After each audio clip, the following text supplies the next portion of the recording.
our leadership members here at Jake's Divinity School. We have Mr. Frank Dyer, Chief Operating Officer for TD Jakes Ministries. So we thank you for gracing us with your presence tonight. We have several members of the JDS team. Mr. Horace Simons, if you'll wave, Horace, he's our newest Enrollment and Student Services Coordinator, for those of you who have not had an opportunity to meet him. We have Ms. Kimberly Smith, Ms. Naisha Thompson, she's waving there. I want to make sure I didn't miss any of our other team members, but we're excited to have you all. And we have Ms. Kimberly Brown, our executive assistant. She is running everything behind the scenes there. So just a couple of announcements. Want to thank those of you who registered to attend residency and ILS coming up. We're excited. We are planning every day. We are planning something to make sure that your experience is going to be a phenomenal one. We have some wonderful surprises for you that I'm not going to share because they're going to be a surprise. But just know that your experience is going to be a wonderful one if you are able to attend. So we're excited. Also, we have 2 more mentorship moments that are going to be taking place this semester from the 2 leadership team members that I just introduced, Pastor Winfield and Mr. Dyer. They're going to be sharing with you all this term as well. So please make sure that you mark your calendars, that you plan to attend. You will be receiving emails and registration information for those sessions. I hope that you have had a wonderful start to your term. As always, if you need any support, if you have any questions, you have the JDS team, and then you also have the teams who are available at your partnership schools to follow up with as well.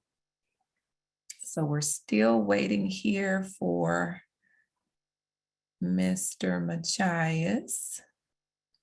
He should be on shortly. Let's see.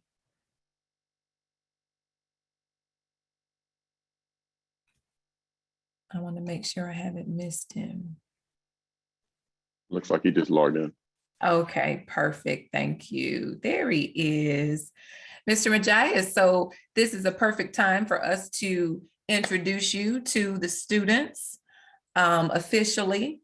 So Mr. Chris Moujaes is the Chief Operating Officer for TD Jakes Enterprises, and he is no stranger to Jake's Divinity School. He shared with us, I believe this past October when we had our fall residency, and did such a phenomenal job that many of you wanted him back. You wanted to go into deeper conversation with him and learn and hear more from him, because he has a well of knowledge and wisdom and experience that we really want you to pull on during this mentorship moment. He is a conversationalist, if that's even a word. He likes having conversation more than doing all these presentations and PowerPoints. And he was like, if you want me to do a PowerPoint, I will, but I really just want to talk and answer questions, because that's who he is. He wants to make sure that he's meeting the needs of those who are in the room. And so do not leave this session tonight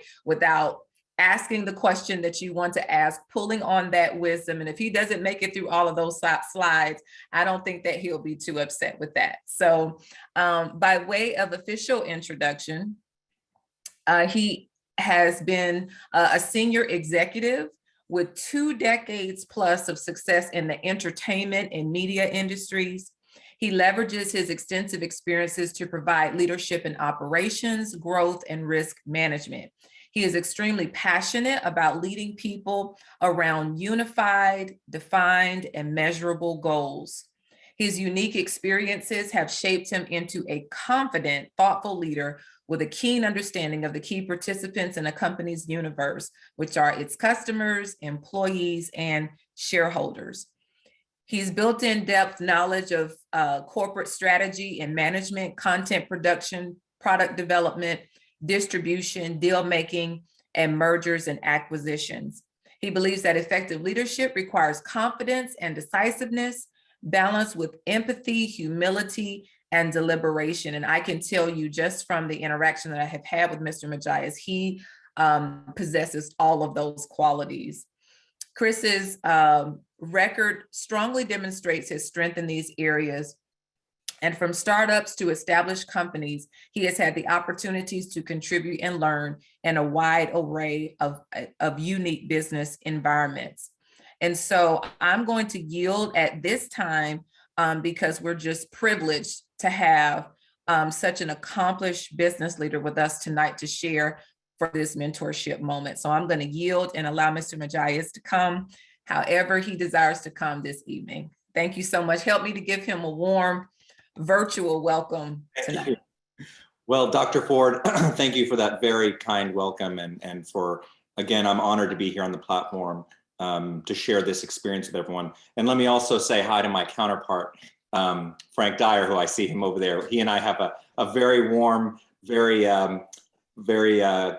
funny and contentious relationship, and so we like to jab at each other. So I was going to say, Mr. Dyer, if you've heard the wonderful introduction Dr. Ford made, perhaps you can learn something from that. I did hear it, and I think I'm gonna let her keep that. I got a special one. That's how we introduce people, Frank. No, Frank and I are dear friends, and he's the reason that the two sides of our, actually, it's a great segue into what I'm going to talk to you guys about today. So I thought I'd give you a short presentation on the differences between a nonprofit and a for-profit, and then talk to you about the ways that for-profits can be used by ministries to generate money. And Frank and I are actually a great example of that, because Frank, as COO of TD Jakes Ministries, oversees the nonprofit side, and me, as the COO of TD Jakes Enterprises, sees the for-profit side. But we have to interact and work together to get things done. My core philosophy has been to pay things forward by being available to others who are in different stages of their career, where my experience can help them not have to reinvent the wheel. It would have made such a difference in my life if certain people had been there when I needed them, and to help me in my career, and I had to figure things out on my own, especially in such a difficult industry as entertainment and media. So what we're going to do today is, after I give you that kind of introduction of how they work together, we'll go over movies and entertainment, and I'll show you how that business works, publishing and things like that. So I think you guys will have some fun with this, and I'll try to blast through it so that we can have more time to ask questions instead of me here lecturing and doing my thing, because as Dr. Ford can tell you, once I get going, I'll start talking and talking and talking. So I'm going to try to turn it over so you guys can take advantage of me while I'm here. Let me start this presentation. Pardon me one second. And if you hear my dog barking, I'm really sorry. Someone's about to drop something off at my front door, so if he freaks out, I apologize.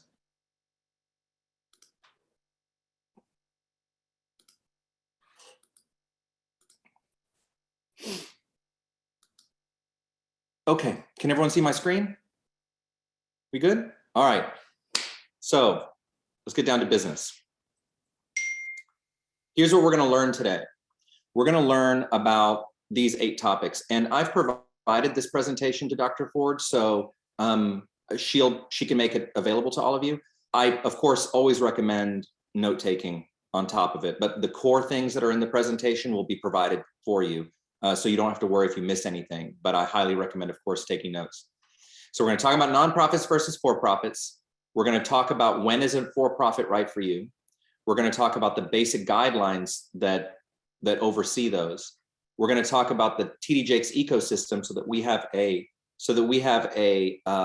framework so you can kind of see them in perspective, how those things fit together. We're going to see some examples of for-profit businesses. We're going to talk about what intellectual property is.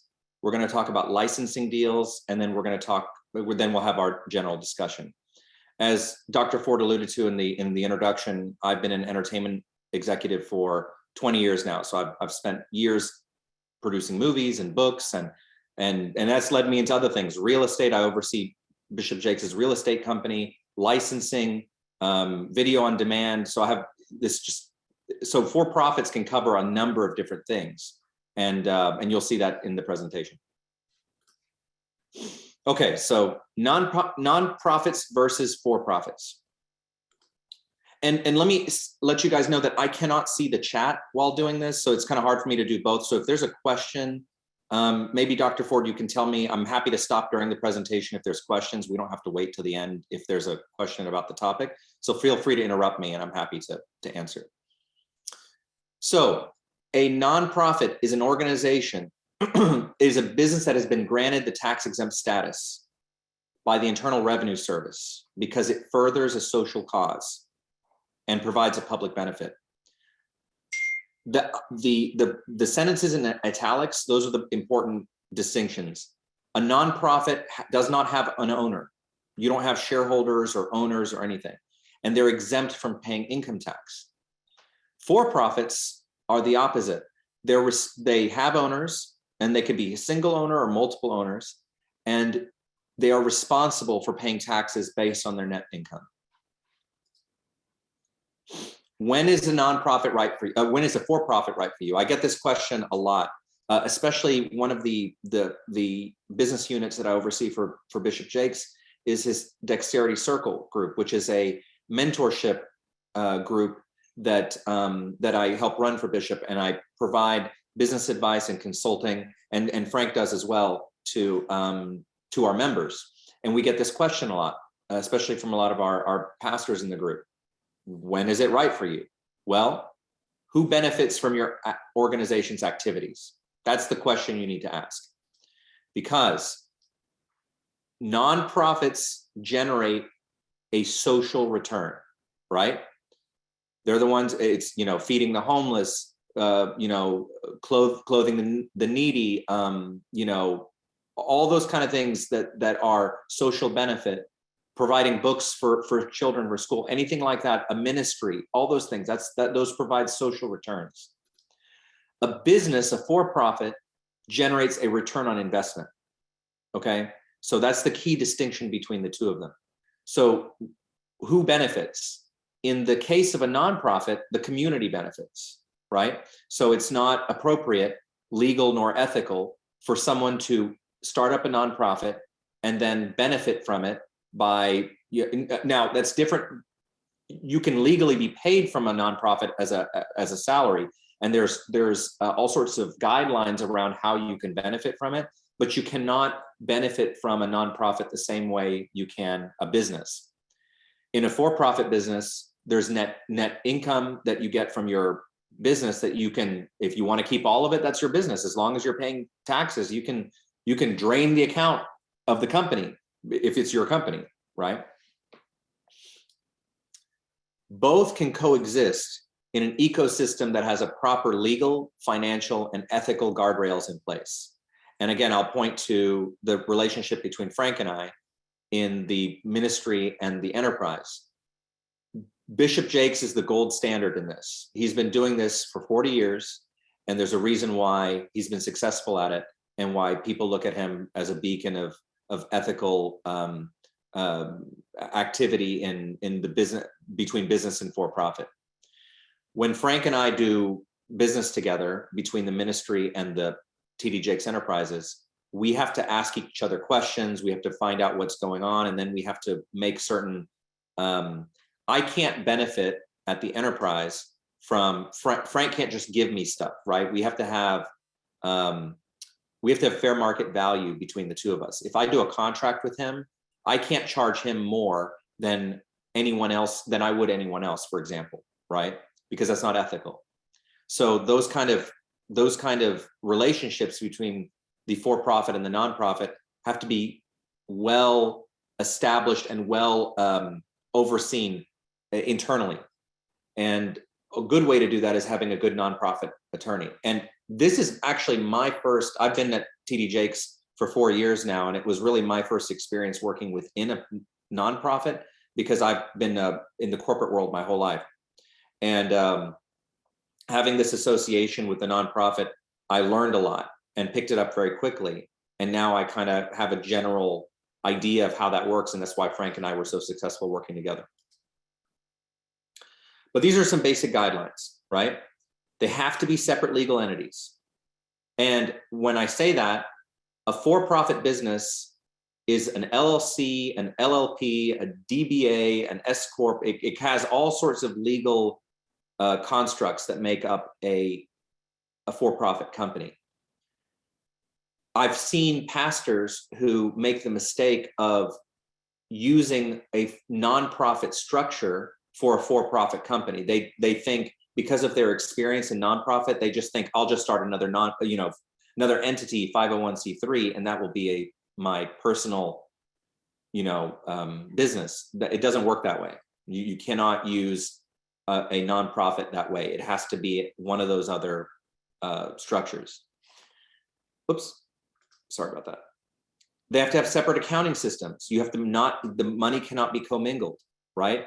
You don't want to end up in jail, right? And we joke about that a lot internally, but it's a joke that we use to remind ourselves subtly that we have to be serious about it, that we cannot, these kind of mistakes, using the nonprofit for your personal benefit, misappropriating the funds, things of that nature, will end you up in big trouble, right, with the IRS. And that could possibly lead to jail time. So you have to be very cautious about how those are managed. A lot of people who are first getting into nonprofits and beyond retain the services of an attorney who specializes in nonprofits, and that's always someone good to have on board. You've got to have inter-organizational contracts, right? Like when I do a deal with the ministry, Frank and I have a written contract. It's not a handshake deal. We put it on paper so that it can be demonstrated if there's ever an audit by the IRS. If you are the decision maker on both sides, like Bishop Jakes is, he's in a unique position because he's not only the CEO of TD Jakes Enterprises, he's also the CEO of TD Jakes Ministries. He has to be extra careful because he's controlling both legal entities, and he can't look like he's self-dealing when he's doing when we are doing business between the entities. So that has to be very cautiously observed, and he's very good about observing the ethical guidelines of that. And that's the same thing with conflicts of interest. But at the end of the day, if all else, don't take someone's word for it, consult an attorney. All right, that money is well worth it.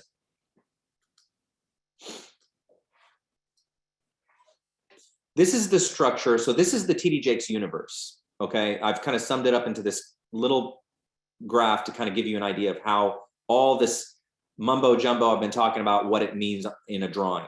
Okay. The TD Jakes Ministries, which Frank oversees, is to the left, is a nonprofit. TD Jakes Enterprises is a for-profit, and the TD Jakes Foundation is a nonprofit. But Bishop Jakes is the controlling party for all of these entities, right? So he has multiple for-profits and multiple nonprofits under his umbrella that he has to oversee, and he has to be, very ethical about his inner business dealings between them. When you look at under TD Jakes Enterprises, for example, you'll see that we have a number of business units: our entertainment group, experiences, publishing, our digital networks, lifestyle, our music company, and our mentorship company. To the left, the real estate company is set apart as its own because it's a partnership that we have with another company that we co-own TD Jakes Real Estate Ventures with. But those are for-profit businesses. Any questions? I've been talking fast, so I apologize if there's any questions. I'm happy to take. I can stop for a second if there's anything. Yeah, I actually have a question, a real quick question. Yeah, my question is just in regards to the nonprofit vehicle. So the Potter's House is not represented on this org chart, correct? I just wanted to confirm that's not under TD Jakes Ministries, correct? So we use TD Jakes Ministries, and the Potter's House itself, the church, they're interchangeable. Those two. The legal name of the entity is the Potter's House of Dallas, Inc., but sometimes it operates under TD Jakes Ministries. So they're interchangeable. So it's this. Got it. Okay, thank you. Sure. Okay, so examples of for-profit businesses. Your for-profit business can operate any form of legal business, right? So then they take the forms, as I mentioned before, of C Corps, S Corps, LLCs, LLPs, all these things. An accountant and an attorney can help you sort through with which is the best one for you to use. The examples on the right, we're going to go over some of these today in the presentation to see the different types of businesses you can do. And they're not limited to this. This is just examples based on the universe at TD Jakes. Publishing, music and movies and TV, music, licensing, video on demand, lifestyle, all these things fall under that category. But if you wanted to open a theme park, if you wanted to own a hotel chain, all these things fall under for-profit businesses. Now, nonprofits can own businesses, as I understand, and I'm not the expert in that, but I know that nonprofits can have income generating entities that they own, like properties that generate money for them. But I can't speak too much about how that works. I'm not as familiar with that, but that is possible. Okay, so how IP is exploited. Let's talk about, I'm sorry, let me let my dog out. I'm sorry, 1 second. I apologize. I knew that was gonna be a problem.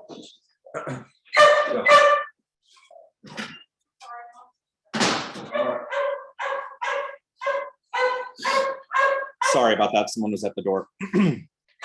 So let's talk about intellectual property. Sorry about that. Intellectual property is a category of property, and you may have heard this thrown around, the IP, intellectual property, this term. It's a category of property that includes intangible creations of the human intellect, right? So artwork, architecture, movies, any of your writings, your sermons, anything that any idea that you can basically put down on paper falls into the category of intellectual property. There are many types of intellectual property, as I just mentioned, and some countries recognize them differently than others. The most well-known types are protected using copyrights, patents, and trademarks. So you may have heard those things, those particular terms, they're not interchangeable. Copyrights mean one thing, patents mean one thing, and trademarks mean another. So they're not interchangeable terms. Again, an attorney can help you decide in moments when, like, I can give you just a brief overview of what they mean. A copyright is best used for something like a piece of art, right? Like music or a movie or a book or a piece of art. A patent is used to protect an invention, right? So like, for example, a new chemistry for creating prescription drugs, for example, are protected under patents. A new type of technology, a way that technology works, for the longest time, I don't know if it's still protected, but when you use your iPhone, when you do the pinching and dragging, that was protected under patents. And so that kind of, even gestures and things like that can be protected under that category. And then trademarks are, like, for example, if you see McDonald's is a trademark, right? So it's a name that's used as a trade name. Your organization can have a trademark over it, and that protects you to allow you to do business under that name in that category.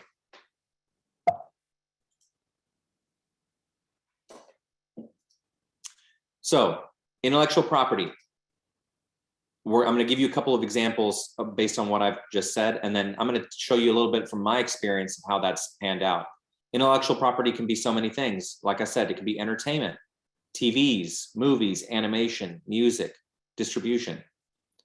It can be taken into publishing. You can write books, articles, sermons. That's intellectual property. Other licenses, like your likeness, your own likeness can be licensed, right? You have a right to your physical likeness that can be licensed out. Your name, you can license things out for fashion, for home goods, things of that nature.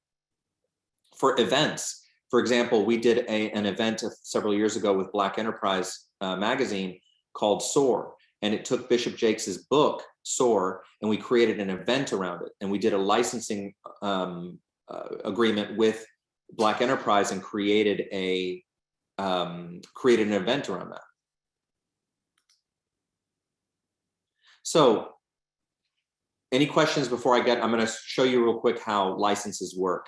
Is there any questions before I move into that? Okay. So your intellectual property can be exploited in a certain number of ways. And the word exploitation in the context of intellectual property is actually a technical term. So when you hear exploit, we normally hear that and we think bad things when we hear the word exploit. In terms of intellectual property, exploiting is a technical term. So when you exploit your intellectual property, you can do different things with it. You can make a movie license with it. You can do a television license with it. You can do a publishing deal. You can do merchandise. So it can take on many different forms to generate revenue for you. I don't know if anyone here, how many of you are familiar with anime and video games, but I spent many years as an executive at the largest anime company in the world, where I produced anime shows and movies. I oversaw all the release labels to produce live action movies. I did all sorts of stuff. I was saving people. I was hunting aliens in space in one moment, and then saving people through Jesus through another moment. So we did all sorts of different types of movies for all sorts of different audiences. This particular one, Mass Effect, is a very, very successful video game franchise that has sold millions and millions of copies and has millions of fans throughout the world. I did a license deal with Electronic Arts, which is one of the largest video game companies, to take Mass Effect and create a movie off of it. But in this particular case, Mass Effect, which is owned by Electronic Arts, I'm going to show you the graph I showed you earlier. I'm going to show you how they took their IP and took it and exploited it in different categories. So they exploited it in a live action. They gave me the anime license, right? So I could make an animated movie off of it. They've licensed their IP to make books, and they've done merchandise. So as you can see, there's a whole ecosystem that can be generated from one idea, right? It's not just one thing that an IP can do. It can do multiple streams of revenue when you do it right. It's important to note that IP is everywhere, right? It's not, everyone and their mother is putting out content nowadays, right? One of the benefits of the internet is that now traditional gatekeepers can no longer stop you from getting your idea elsewhere. One of the drawbacks of the internet is that there are no traditional gatekeepers. So now everyone, it's the same, there's two sides to that coin. Now everyone has access to get their ideas out there, but the bad side is that everyone has access to get their ideas out there. So you're competing with a flood of information that is coming from people in their home all the way to the largest studios. And the one equalizer is that the studios and publishing companies and distributors no longer have control over that, right? They don't have control over the eyeballs anymore. You could be a TikToker or a YouTuber or a self-published author and get more viewers than a nationally broadcast television show, right? So that's to show you the power of the internet.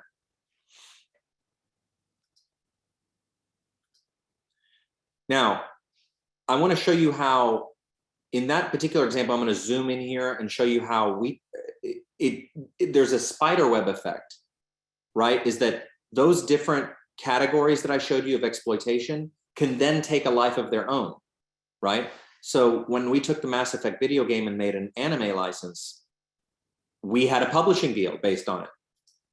We had merchandise based on it as well. So all those feed back up to the licensor, who's the person who owns the intellectual property. So if I was able to zoom all the way out, you'd see all these tentacles go out, right? And when you have a big brand It allows you to generate revenue from all sorts of categories, which have subcategories and sub-licenses, and you can generate quite a significant revenue stream from all these collective revenue streams. And then one more, yeah, and a sequel rights as well. So what makes up a license deal? You have to, whenever I put together a license, I got to know what rights are going to be licensed, and we need those to be as narrow as possible. For example, using that video game example, when I licensed that from Electronic Arts, they gave me specifically the right to make one movie, and it was animated, and it was in the anime, which is Japanese animation style. So that was a very narrow license, because I was up against Legendary Pictures and Warner Brothers, who had the rights to make it for live action. So they are able to cut the rights up into little slices and give it to different licensors. We need to know the term. How many years is the license going to take? How much are you going to be paid in advance? You know, some licenses you get in advance, and what is the recouping mechanism for that advance? Financial terms, renewals, the territory. Territory can be, you know, anything. Territory can be Dallas, Texas. It could be the United States. It could be North America. It could be the world.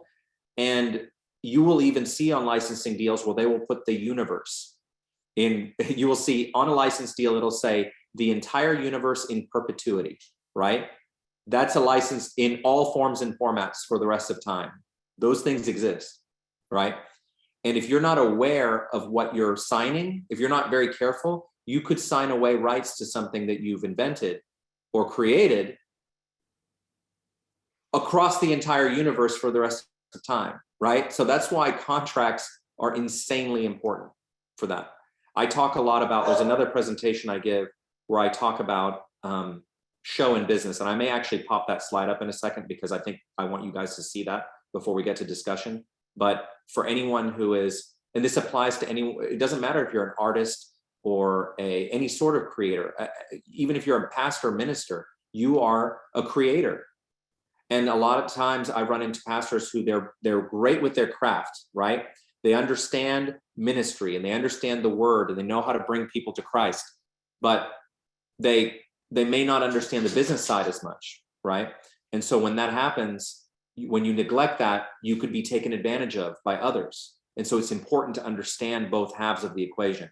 So in a moment, I'm gonna pop up that slide because I want you to see that.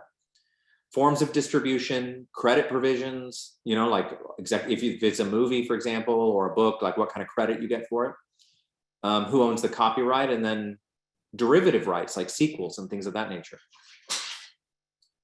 So let me pull up this other slide real quick. Give me 1 second. And I want to go over that and we'll go over questions. So one moment. Let's see.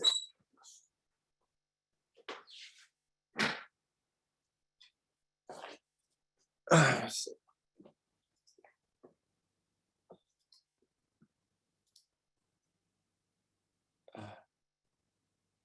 Let me stop this for one moment. Sorry about that. And I'm happy to take any questions if there are any while I'm pulling this up. If there's anything, feel free to ask. Hi, my name is Pat. I have a question for you about licensing. Sure. Is there an area of which you are able to access particular attorneys, groups of attorneys that specialize in this area? I have twofold question actually.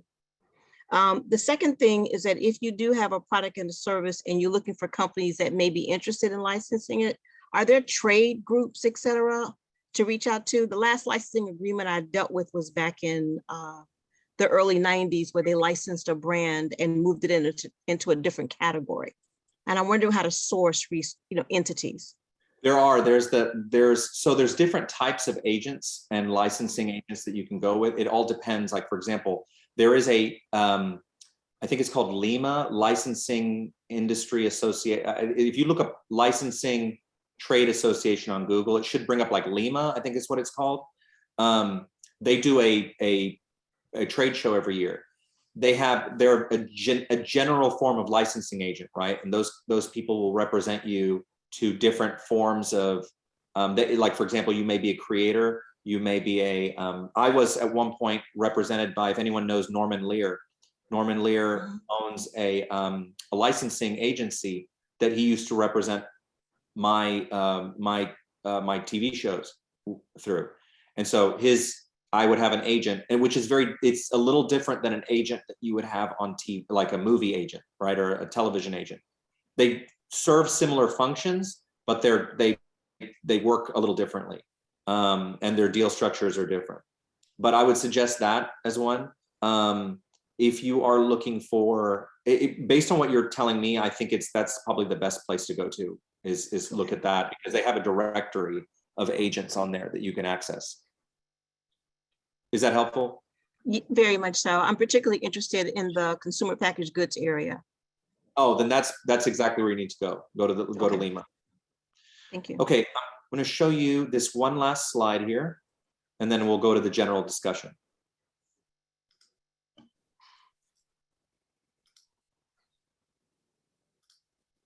Okay, can everyone see this slide? Okay, let me tell you a little bit about show business. And this plays a significant part of another presentation that I give, but it's so important. And I found that when I give this presentation and I get to this segment, it really kind of, light bulbs go off in people's heads.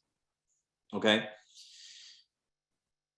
I am in show business, literally in show business. That's my career, is in that business. However, what I discovered as someone who has gone through this career path where I have written books, I have produced movies, I've done all sorts of things. I've been on both sides of that, right? There's the show, and then there's the business, right? There's a reason there's so many starving artists out there, because all they worry about is the show, right? The show is your product, your content, your branding, your advertising, your PR, any of that, that's your show. The business is the planning, math, finance, legal, marketing, all those things that make it go. What's so important about these is that they both need each other to exist, right? The business cannot exist without the show, and the show cannot exist without the business. So in the case of a ministry, for example, whenever you see, within a ministry, you have the folks who are putting together the events or putting together the services and writing the sermons. All that falls under the show category. But there's people who are managing the books for the ministry, right? Their job is to make sure that the lights stay on, right? So the ministry can keep doing good. But they can't do that if there's shoddy product, right? So if the business side starts trying to choke the show side by saying, we're going to cut your budgets, and the show side starts declining, what ends up happening? The quality of content drops, which then has an impact on the business side, right? Because then you're going to see less money coming in, because nowadays choice is a click away, right? Church went through a dramatic upheaval during COVID. The coronavirus pandemic rewrote everything. And those who embraced the change that was brought upon us by the COVID pandemic thrived. They went on to online church. They created streaming services. They went, all the way into it, and they're seeing their best lives ever. Those who stuck their head in the sand and didn't want to deal with it they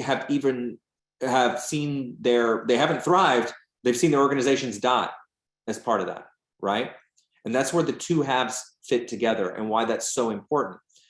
And the same with the show. If the show starts taking a lot of money, if it's like going over budget on services and content and all sorts of and events, it'll bankrupt the business, right? So it is a balance. They both have to work together. And every business, I'll put this at the bottom. There's a little note here at the bottom. All business is show business. Success requires both those components. Ministry is the same. You need both sides of that. And so you can apply that to practically anything in your life using this particular example. So thank you for indulging me on that slide. I wanted to show you that because I thought that might be helpful to you guys. So now I'll open up to questions if that's, I hope that was helpful. Those things that I went over for you. Like I said, I've been doing this for 20 years now, and I've got a lot of fun experience doing this. So I'm happy to take questions and be a service to you.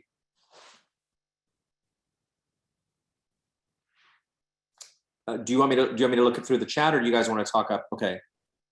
How would you guys like to do this? I have a question.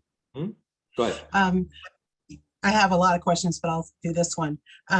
Do you think because of the pandemic and the changes that have happened with church, that it's almost now necessary for churches to maybe even consider having a for-profit part of what they do in order to be sustainable?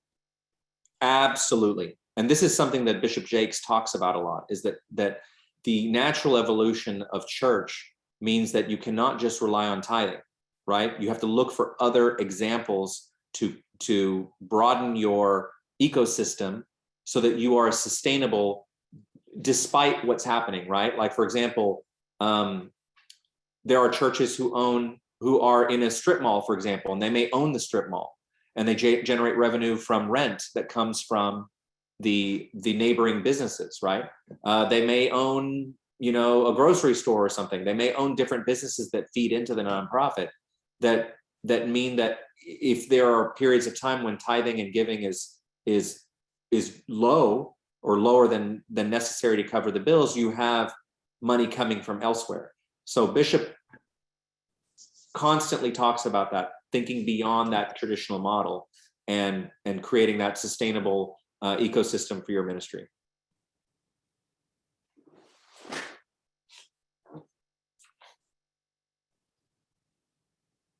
I have a question. Sure. My undergrad is actually in media arts, and they taught us with anything, with your treatment, with anything, get it protected as much as possible. So copyright, get it covered by the Writers Guild, so on and so forth. And I remember one of my treatments, I did do all that such things. And then when I was trying attempt to speak with producers and pitches, things like that,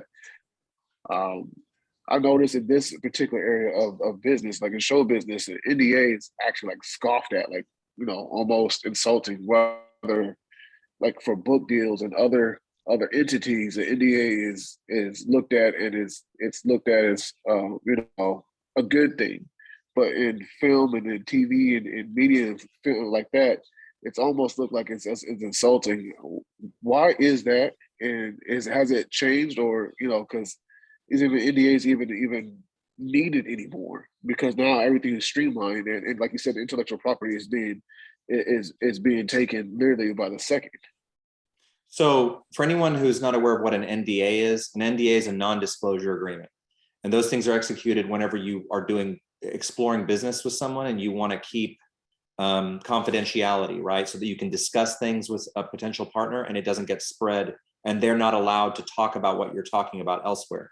And there are ramifications if they do that, right? If they share the information that had been exchanged in your conversation, they can be sued, and they could be sued for damages, right? So that's what an NDA is. To answer your question, Mr. Tate, I've seen this. I know exactly what you're talking about. The entertainment industry, when it comes to people pitching scripts and things of that nature, you're protected just by doing your copyright and things of that nature. You need an NDA if there's really something where you're concerned about competition, because the NDA is not going to add yet another. I mean, I guess you could argue it adds yet another layer of protection, but if you've already registered it with the Guild and you've registered it with the Library of Congress, with the Copyright Office, you're protected because you have proof of that, right? The NDA only is usually used when you're afraid that trade secrets or you're afraid that someone may make a derivative of what you're doing. Like, for example, if you make a movie, you know, let's say you made a movie about, you know, rocket ships or whatever, and then you're worried that someone is going to go make, you know, the same movie. It's the same genres. It's hard unless there's like really overlapping similarities between the two. It's very hard to argue that, you know, someone else can't make a rocket ship movie as well, right? People who are entering the film business, or television business, who are writing scripts and going to pitch them, these people, and I've been on both sides, are pitched millions of these, right? Thousands of these things are coming constantly. They don't have the time, and they don't want to legally expose themselves by signing NDAs. They just don't. So when you're first starting, rarely are you going to get anyone who's going to agree to do an NDA. And that's why that reaction where they're like, they laugh you off, is just, it's not common to do that when it comes to scripts and things of that nature. So I would recommend that you do the diligence of getting your register it with the WGA, and then get your copyright registration. And that's, you're great. You're really good there, you know? So I think that's why. So I wouldn't, as a matter of practice, I wouldn't ask, if I were you, I would not, when you're making submissions, don't send an NDA with it, because it will, because they're so used to not doing that's where it may make you look kind of JV when you do that, right? So I would suggest not asking, unless you have something that you really feel you need to protect. I would just say, just get it registered, and that you should be good. Thank you. Sure. Chris, I have a question. Yes, ma'am. You mentioned having a lawyer for the nonprofit side of the house.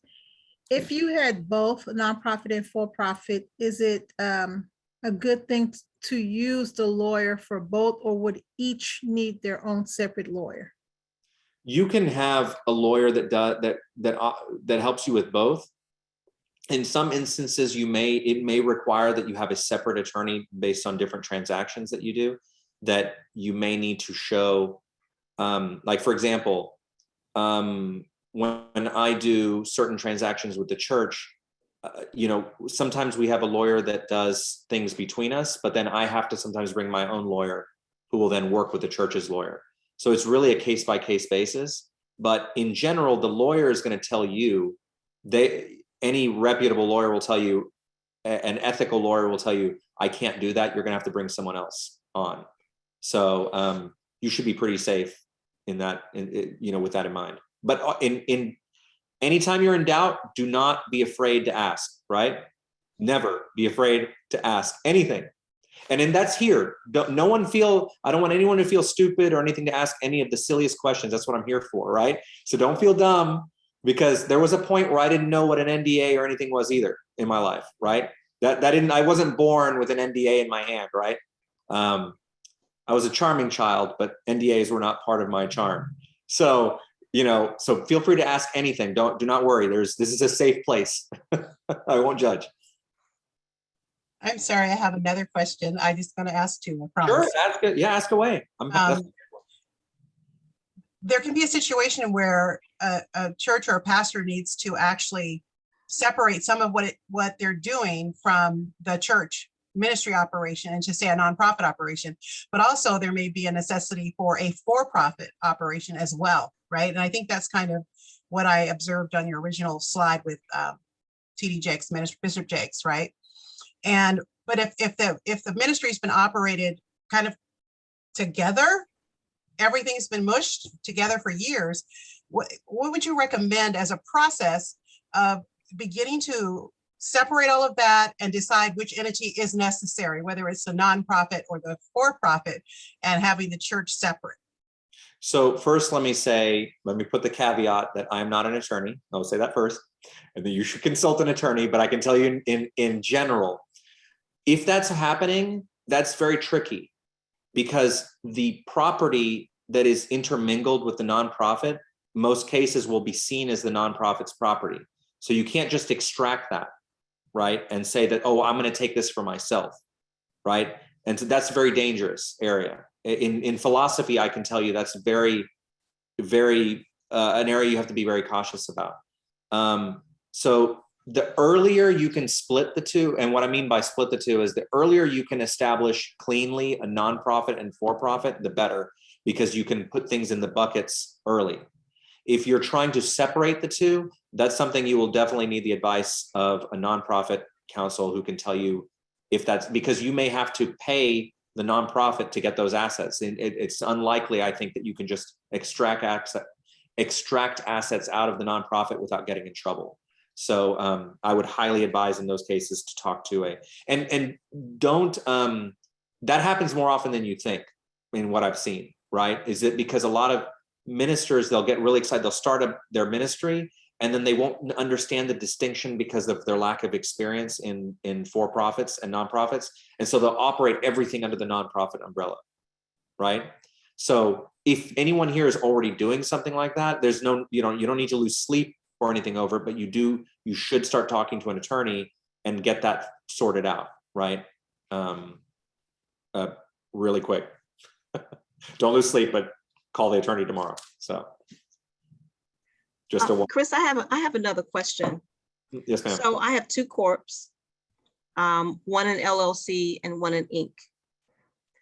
In one particular corp, I spend a lot of time on downstreaming of giving. It's built on that. And originally when I established that LLC, the intention was to have it be an LLB, under the area of social entrepreneurship. Mm-hmm. Kind of like the shoe company, Tom's, you build it to do good, right? But it's still under the auspice of a for-profit. Have you had any experience in that area? Because I'm having to make a business decision. And I do recognize I need to consult an attorney. So I respect the disclaimer that you shared, but experience is everything. And I've got to make a decision about whether or not I'm going to move this corp into a nonprofit arena or keep the for-profit status and maybe shift toward the LLB status, which is, I believe, now allowed in the state of Texas. So I have zero experience with LLB, but I can say that this is, and I could be completely wrong about this, but this is just me from, I come from the completely capitalist for-profit side of the universe. And so I think of things in that way. And I always think that I hear people who want to do social good and they go down the path of a nonprofit and they try to do business through that, through some version of that. And it starts getting kind of complicated, especially when you want to raise money. Because one of the benefits of a for-profit company, an LLC, an S Corp, a C Corp, any of those things, is that you can actually raise money and people will, who you're raising money from, will get equity in those businesses, right? The ones who, when you raise money through a nonprofit, they get a tax deduction, right? They don't get ownership in that LLC, that nonprofit entity. So your options, I feel, are greater to stay in the for-profit arena, but then have initiatives within your company to do good, right? Because I think I've thought about that a lot, and I'm completely open to being wrong. Frank always tells me, loves when I have a rare moment of being wrong. I'm opening that window now to be wrong. But just know that there, you see, he wasn't paying attention until he hears his name. He doesn't listen to a meeting unless his name comes up. You say his name, suddenly he shows up. And what Chris is wrong, pops in, see? But anyways, but joking aside, that's my thought. Frank, I don't know if you heard any of that, if you had any thoughts on that, but that's my general thought on it. No, I did, and I think you're right on point. I said, one of the things that we both have is that Kenny tends to be pretty much spot on the way we think, and I think you're spot on this. I appreciate it. Believe it or not. I hope that answered your question, Ms. Bailey. Yes, it definitely did. More research on my side. I appreciate that, though. No problem. Yeah, I have another question, Chris, because I'm just trying to kind of think through the workflow of this for-profit and nonprofit. So let's say that a pastor or leader creates a teaching series at the nonprofit in the sanctuary, and they have a product, and they're like, wow, this is a product that we want to take to market now. It was generated in the nonprofit with the church's equipment, and they want to kind of take it big. They want to package it and take it to the market.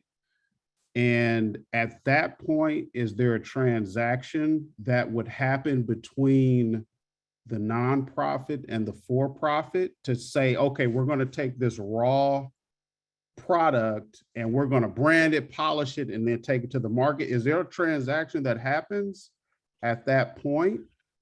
So if the nonprofit and the for-profit? anytime that there's dealings between the two, that you're going to be exchanging any sort of money like that, whether if, like, let's say the church creates a product and then it's going to turn to the for-profit company to distribute it and market it, there definitely needs to be a contract between the two that's very clear and sets out the financial terms.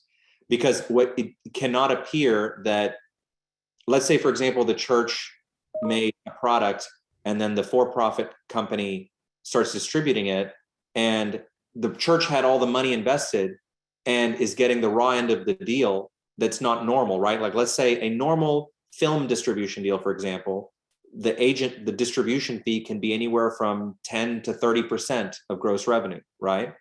If the church produced a movie and your for-profit is charging a 90% distribution fee, that's not normal, right?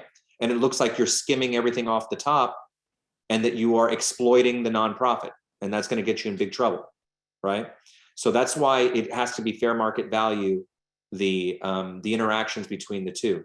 And your question is a really good one because it brings up another point that I may have mentioned on I don't remember if I mentioned this on our last conversation when we were all together, but I have been asked this before. If you are ministers and pastors, preachers, there are employment agreements with ministries and their pastors in many cases.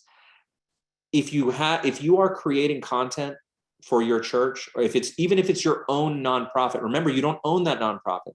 You may have founded it, but you don't own it because it cannot be owned. You need to establish in your employment agreement the ownership of the intellectual property. So, for example, you may be employed by the church as the pastor, and you are creating the messages, right? The sermons you can put in your employment agreement that you own the text of your sermons, right? That's your IP. Mm-hmm. The church owns the video because they produced it, right? So if they're filming you with their equipment and they're using their equipment, they own the video content of your IP, right? It doesn't mean you can't go license your IP elsewhere, your actual text, or re-record it. But that particular recording that they made of you up on the pulpit talking, they own that, right? And so that distinction needs to be made very early on. And if you haven't done it already, I highly advise that you have that conversation with your church board, or if you are the head of your ministry, to talk to a nonprofit attorney to have them single that out, because this is the situation I really want you guys to avoid. I don't want this to happen to you. And this goes back to the show and business side, right? I'm going to bring it all the way back around to the show and business side. If you're just focused on the show, which is your messages and everything you're doing, and you don't think about the practical things we talked about, like IP ownership, you are going to get exploited, right? Choosing my words wisely, sorry. You get exploited for that. And what that means is that let's say you work for a nonprofit that you're not the main, that hired you, and you don't have that agreement figured out with them. There could be an argument that they own your content. And what if there's a disagreement and you get kicked out, right? You're in a bad place because all your content is now owned by them. So you need to make sure that that's clear, those are clear demarcations. If you guys don't leave with anything today, I hope that show and business example has been drilled into your forehead, because I'm telling you, that will save you from lots of heartache in the future, because you don't want to be well, what do you mean? What do you mean I don't own it? Because does anyone here actually read the Apple Terms of Service Agreement? I'm sure none of you read that, right? And if you use that, and you know what? I will admit I don't read it either, because I just accept that that's what it is, but I know what's in it. But I can tell you, you should never, ever, ever take that same approach with your own content, right? Read your agreements, read your employment, and you don't have to hire an attorney. It's worth its weight in gold. What you spend $500 on an attorney could save you tens of thousands of dollars that you lost in lost revenue because you didn't do the business side of the show business, right? And that doesn't just come from me being like, oh, I'm this, angel, and I don't know. I started off as a stupid artist, and I made these stupid mistakes. I made very stupid mistakes when I first started out because I didn't have anyone to train me, and I had to learn this on the fly. And luckily, I was able to advance in the entertainment industry and become an executive and do these kind of things that I do now. But the knowledge I want to impart on you, because I do not want to see you guys fall into those same situations.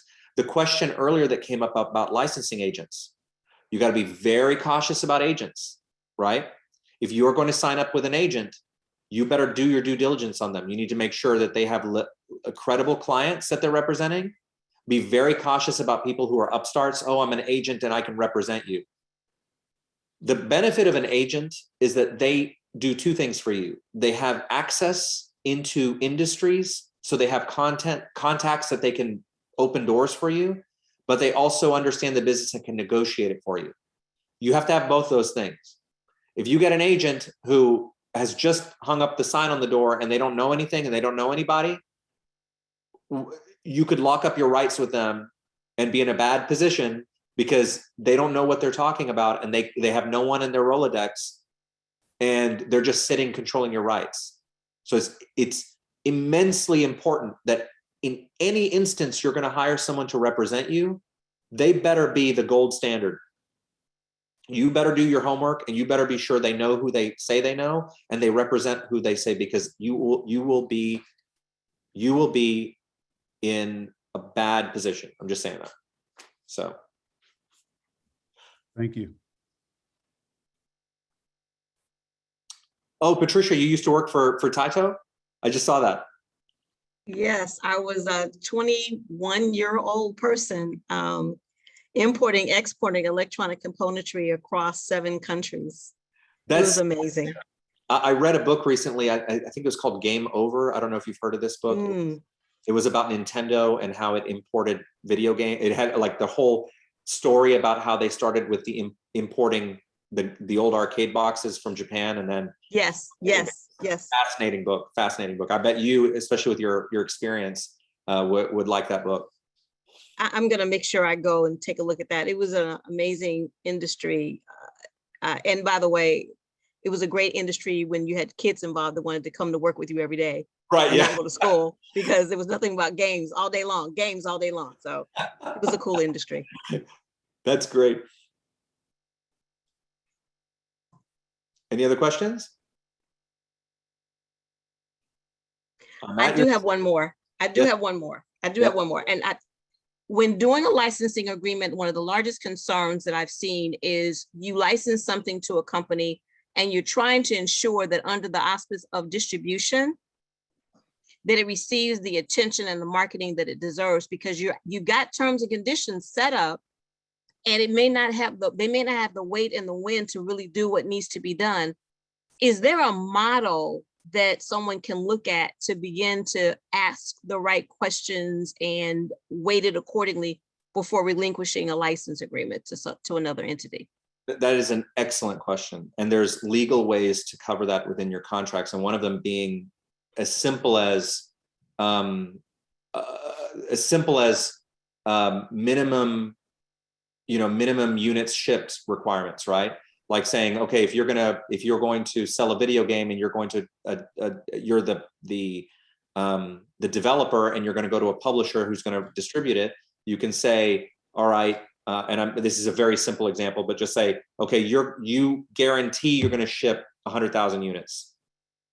And that's a breachable offense. And for anyone who's not familiar with contracts, breachable offenses are things that can break the contract and create a situation where someone can be sued, right? So if, for example, if Patricia has a video game and she signed a deal with a publisher and they've guaranteed in the contract that they're going to ship 100,000 copies and they only ship 10,000 copies, she can sue them because they breached their obligations. And Patricia, if you take that kind of concept and you look, there's so many different kinds of guarantees that people can do, that if someone is wary of making a commitment, that should give you pause, right? It doesn't mean that they will always do it. Like, for example, if you went to Electronic Arts or one of these big Sony or one of these, and they don't want to give you a minimum guarantee, well, it's not because they can't do it, right? So you can use your common sense and say, well, it's Sony, they're not going to go out of business, but they're probably more risk averse, and that's why they don't want to give me a guarantee. But if you went to someone who was brand new, someone who had just started a video game distributor, you definitely want those kind of guarantees. And you also want probably minimum guarantees where they give you advances up front to guarantee those things. So those kind of things can root out someone who's a phony, right? Or who's faking it till they make it. Because if they make those promises, they're liable to be sued. Now, there are people who will still make those promises because they're protected under, a corporate shield, like an LLC. So they'll be like, well, if the whole thing goes under, they can sue the business, right? You can still sue people personally, regardless of that, but they have that level of protection. So it's not a guaranteed protection for you, but it creates a mechanism, one of many tools in your toolbox that you can use to protect yourself. Thank you. That was a good answer. I appreciate that. No problem. Anyone else? I'm at your disposal. I'm bringing you all this fun knowledge. Okay, I'm going to ask another question. Well, ask away. So, and everything that you said it's been awesome, but I'm thinking about the generation that I'm from, and I know there's people on this call that are from my generation, some of them younger. In light of technology, in light of how things have changed dramatically in terms of marketing and promotion and business, what would you say, just generally speaking, because I know you can't really get too specific, to us as people that are developing content, that are wanting to impact not just our generation, but the generations, after us, what kind of guidance, or maybe even share some of the things that you do at TD Jakes Enterprises to be a generational person and in your thinking. Because to me, that's a real big concern in terms of projects that I'm working on now with my organization, is to make sure that we're crossing all those generations and not limiting myself to my own in my thinking. That's an excellent question. And I can tell you, as someone who's in his 40s, that I have to stay, I'm lucky because not only do I have my children, but I've written young adult books, and I've done, and as you've seen from the kind of work that I do, I'm very tied in with, I try to keep with the young adult market, right? I try to understand how, and I do that in a variety of different ways, by interacting with fans of my own particular work, by listening to my children, by hiring people who are savvy, who are either really savvy with social media or online entertainment, and then most importantly, listening to them, right? That's the most important, is listening to them. And when you understand, it's funny because my daughter was laughing. I picked her up from school today, and I send her memes all the time. We're sending memes to each other back and forth. And she goes, Dad, she was laughing because we just send these funny, but the stuff I watch this stuff with her. I'll watch TV shows with her, and I know what she's watching. And it's stuff that, I don't exclusively watch this. I do watch adult stuff too. So I'm not just watching that all the time, but I'll watch YouTube shows with her, right? And I'll watch video game playthroughs. Look at Frank. Frank popped in because he saw an opportunity to rib me. I see you, Frank. But but she would say, Daddy, my friends, if they peeked over my shoulder, they probably would think it would be someone in my grade because you're sending me these memes, and things like that back and forth. but it's because instead of being afraid of that kind of stuff, be like it's from a different generation, I've embraced it. And it's also helped me just in my own relationship with my children, because I know we can talk about the same thing, right, Frank? I mean, we understand each other. It's not, I'm not like generationally distant. I mean, if I were to show you, I'm going to show you something that no one has ever seen before. I know Frank hasn't seen this before. You might have seen a couple toys back here, but because of the industry I work in, you'll see the books and the things from all the movies and things I've worked on. I'm just going to give you a little preview. Can you see all these books and all these toys and all this stuff from that? I mean, when kids come here, they go crazy because I speak their language, right? I speak their language because I understand all this stuff, and I make it a point to understand what they do and what they like, right? And so that means bringing in people. I don't pretend to know it. I talk to them and I get an understanding. So bottom line is hire people from different generations and listen to them, because we got to understand every generation is different. Boomers, Generation X, Generation Z, Generation Y, whatever. Everyone has their own things that we got to pay attention to and listen to. And it depends on who you're servicing, right? If you have a product for boomers, you've got to have people in that generation who will give you an understanding of what is important to them and how to reach them. You reach those kind of people differently than you'd reach Generation Z, right? Because Generation Z does not use Facebook the way that boomers do, right?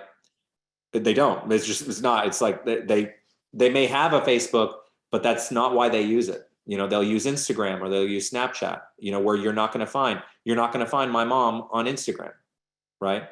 But you'll find my daughter on Instagram. You'll find my mom on Facebook, but not the other way around. So I hope that's helpful. It sounded like you had more questions, Cheryl. Did you have some more? Because, I'm happy to answer them if you do. I have lots of questions, but I don't want to monopolize this. So I'm sure other people probably have questions too. I have a question. I remember you, Jesse. Hi, how are you? Good. You said you remember me? I remember you. Aren't you an attorney? I am. Yes, I remember you. We talked a little bit on the last call about nonprofits, if I remember. Yeah. You were schooling me. You were schooling me on nonprofits. Yeah. Thank you so much. I'm so glad you talked about the employment piece, because when you're an employee of an organization, the intellectual property sometimes belongs to them. So thank you for, this is very informative, very helpful, and thank you for that. So TD Jakes is probably one of the most copied preachers in the world. And with all of the sermons being out there, on YouTube, Facebook, all the social media platforms, I see people like replicating things or using like the social media platforms to promote their own things. When do you decide to send like a cease or desist letter, or take it up to like a civil suit because they've just been reaping the benefits of his work and his ministries and the businesses? I can tell you in general, and Frank, this might be a good place for you to jump in, because Frank has to police this all the time with his group. It's a big problem. I can tell you from the for-profit side, anytime that people use Bishop Jakes's intellectual property, like stealing his videos to put on their own sites or whatever, we have methods of, we'll cease and desist, letters go out. Anytime they're taking his actual property and using it in a way that benefits them, right? It's one thing if they're doing it to help promote, right? Like if they're putting in their story because they want to help us push a book. But if they're personally benefiting it by putting our stuff up on like YouTube or something, that's a whole different story, because they're trying to get ad revenue from something they don't own. Frank, do you want to share your thoughts on it? Yeah, so I totally agree. So just to give you an idea, Jesse, we have two companies that we contract to pull down things from YouTube to Instagram to Facebook as they try to build different sites of him and emulating him. As a matter of fact, it got so extreme. I was going to fly over to UK. There was a firm in the UK that had about 300 of his sermons up, and this is right as we were starting to really leverage YouTube. So latter part of 19. and they would not stop. So we did cease and desist. We had Jackson Walker Law Firm, which is a pretty large firm here, working with us, and they just didn't want to stop. So we ended up going to YouTube, and we ended up bringing them down. But we are very aggressive when it comes to taking them down. And you know, as soon as we started to really push our YouTube content again, we started in October of 19. We had 235,000 followers on YouTube. We're at 1.47 million right now. Everybody wants that word, and the cliche that a lot of my team members in the ministry side, my objective is to protect the brand and the man, and we're going to do whatever that takes to make sure he's protected and he's covered. But yeah, oh, I love it, and I tell them I would personally deliver it to London. I would personally knock on the door, and the fact that I stand 6'9", I'd love for them to look up at me as I'm saying, "Here's your cease and desist. You can stop now, or I'll be back with my friends." And Frank and his team have done an amazing job with that, like just by the numbers alone. By taking down all that content, it's created a situation where now you have, now those people have to come to TD Jakes for the official. So hats off to Frank and his team, because they've done a phenomenal job on doing that. Thank you. Thank you.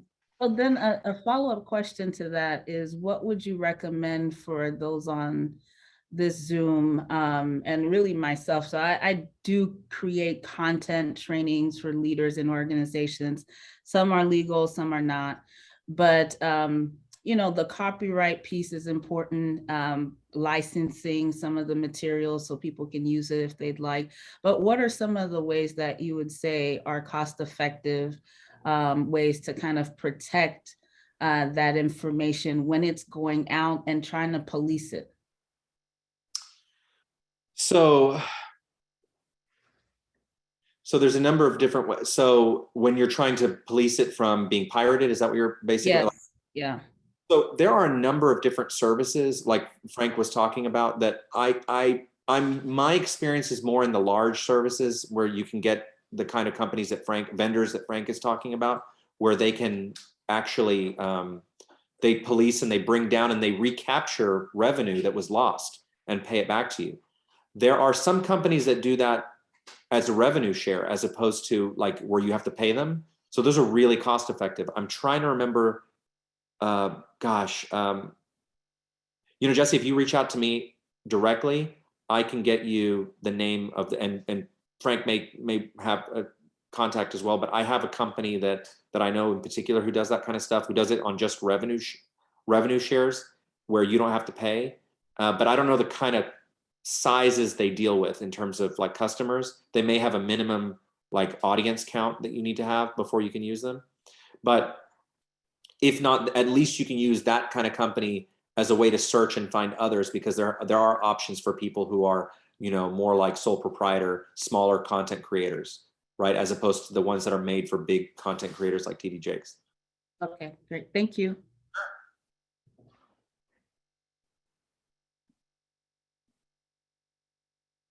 You don't want me to start singing. I'm going to start singing, and it's going to be really great in here. So if there are no more questions, I'm going to start singing, and Frank's going to back me up. Got that look, he went. We do a great duet. So do you have an Insta account or Twitter, and Mr. Dyer as well, that we can follow? I do a book series called Flux Destiny. I'll put it in the chat. It's a young adult series that I do. And if you look me up on Amazon, or if you just go to fluxdestiny.com, you can see the book series there. And that's where I primarily, I don't have like a Twitter account where I put my own thoughts and things out. I mainly focus on just my own work for the books that I write and things of that nature. So that's where you can find me there, and you can search me up on things like that. And mine is easy. Frank Dyer, but I don't do a lot of posting. I'm doing more pulling down than I'm doing posting. I think in the last 3 years, for almost 4 years, I probably have 40 things up. So, and I don't even know how to do it. I have someone in the ministry that does it for me. So, is that Instagram or Twitter? Yeah. Instagram. Okay. Instagram. Yeah. Okay. Yeah, I don't. It's just my job to protect the brand and the man. So I do what I have to do, and in order to sometimes respond to some of these folks that are out there, I've got to be on it. So that's what drives me to do it. Frank, a lot of lurking, right? You like to lurk in the social shadows. You call it what you will, but you come from my boss, I'm coming for you. Okay. You can also go to chrismoujaes.com. I think that'll take you to my LinkedIn page as well. So if you just go there, but that website I put in the that name I put in the chat will take you to my book series. Oh, and LinkedIn, I'm probably more active on LinkedIn than anything. So. Well, we thank you so much, Mr. Moujaes, for everything that you have shared tonight. Your presentation was phenomenal. The discussion was enriching, enlightening, and helpful. We thank you for your time and just the investment of all of the knowledge that you shared tonight. Just absolutely amazing. Can we give him a hand? We thank you so much. And so, we're hopeful that those of you who asked your questions, that you were able to glean from the responses that he gave. And let's please make sure we go and support Flux Destiny and check out chrismoujaes.com and stay connected. I just thank you. I thank you because not only are you an amazing business businessman, but you are personable. And you believe in the power of investing in others and helping to build other leaders. So we thank you for that commitment and we appreciate you. So if there is nothing else, Mr. Dyer, do you have any final comments before we dismiss? No, not at all. Chris, kudos to you. And I think this went really, really well. And I appreciate your input and imparting on everybody. And I think I may have picked up one or two things as well. So I'm not going to tell everybody this is a small group that I did, but I think I did as well. But I appreciate you, young man. No, I appreciate it. And Dr. Ford, thank you so much for, again, bringing me on again with your group. I'm always happy to be a resource for you and your students. And so thank you all for giving me your attention so late at night, and know that anytime I can be of service, I'm happy to. And thank you so much for the kind words. That was very, very kind of you. Awesome. More so than I get from Frank. So there you go. Well, awesome. You all have a wonderful weekend. And thank you so much for attending tonight. Good night, everybody. Good night. Thank you. Good night.